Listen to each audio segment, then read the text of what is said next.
thing about. Our guest is Mr. Robert Giroux, President of the National Board of Review. Mr. Giroux, could you tell us a little bit about the David Warwick Griffith Award Show tonight? Yes, I'll be happy to. This is the third annual award, and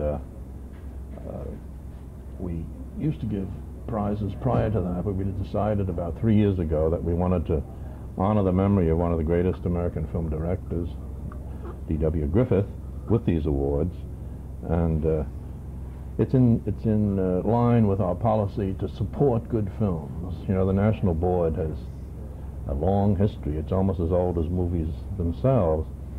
It was founded in 1909 in New York, in this city, by very forward-looking New Yorkers who were aware that a new art form had just come on the scene.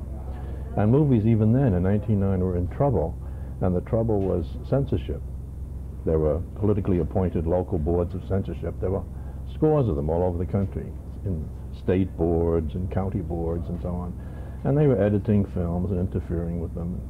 And the National Board simply fought that fight as public-spirited citizens.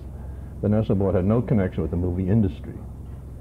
It was a private organization, and it won the fight. And in the early 20s, it was all over. Censorship was done for. Our battle now is in support of excellence. We think that, you know, excellent direction, excellent acting, excellent photography, excellence of any kind is worthy of our support and should be supported. We forget about bad films. We simply support the good ones, promote them and publicize them, mostly in our magazine, Films and Review.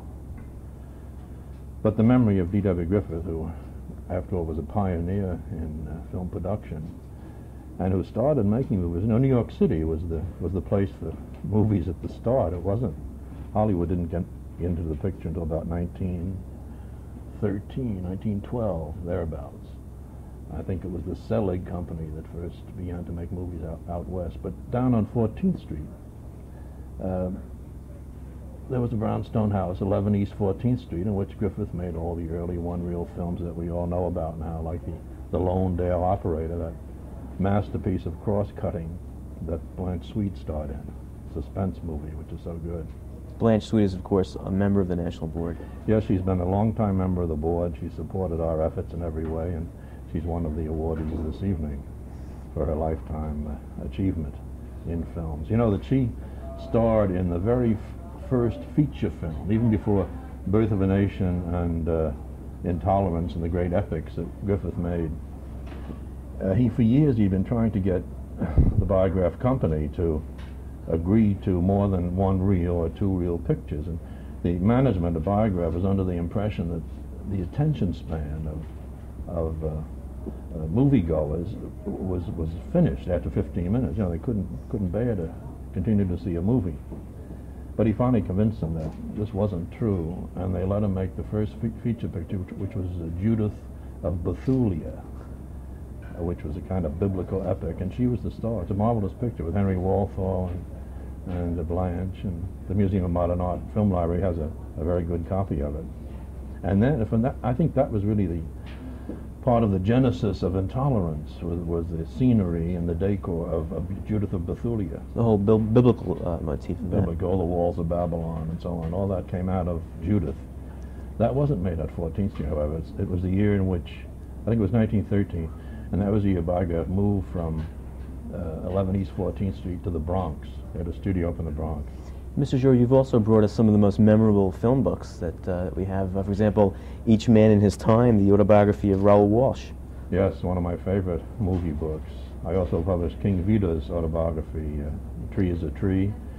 Jay Leiter, who, as you know, is a famous film historian, brought me, this is many years ago, the first books of Sergei Eisenstein, the Russian director. Film Form was the first one, and Film Sense was the second. I published both of those. I published a marvelous autobiography of Billy Bitzer, which was attacked, as you may recall, by Mr. Seymour Stern, the famous film historian, who was then living in Hollywood, the great authority on D.W. Griffith. He felt the book, because it had some errors of fact, which is true, there were errors of fact, that proved to me that it was a genuine book. It was written by an author who was fallible. even as Mr. Stern.